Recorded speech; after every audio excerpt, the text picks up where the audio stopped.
దేవునికి స్తోత్రములు. మీ అందరికీ నా వందనములు. ఈరోజు దేవుని వాగ్దానము. నీకు విరోధంగా గుంపు కూడువారు నీ పక్షపు వారగుదురు. యెషయా గ్రంథం 54:15.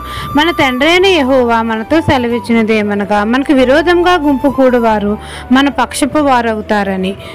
మన తండ్రి పరిశుద్ధుడు, యథార్థవంతుడు గనుక మనం ఆయన ఆజ్ఞలను కట్టడలను పాటించి ఆయన త్రోవలో నడవాలి. దేవుడు మనకు తోడుగా ఉంటాడు. అప్పుడు ఎటువంటి కష్టం వచ్చినా తండ్రి మనల్ని విడువడు, ఎడబాయడు. మన శత్రువుల ఎదుట భోజనం సిద్ధపరుస్తాడు. మనకు విరోధంగా గుంపుకూడు వారిని మన పక్షపు వారిగా చేస్తాడు.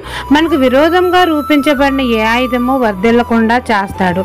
మన గుమ్మంల గడియలు బలపరిచి మనకు సమాధానం కలగజేస్తాడు. మన శత్రువులను మిత్రులుగా చేస్తాడు. అనేకమైన అద్భుత కార్యాలు, ఆశ్చర్య కార్యాలు మన జీవితంలో చేస్తాడు. ఈ దిన వాగ్దానం నా జీవితంలో నెరవేరాలని కోరుకుంటూ దేవుని సువార్త పరిచర్యలో మీ సహోదరి. ఆమెన్.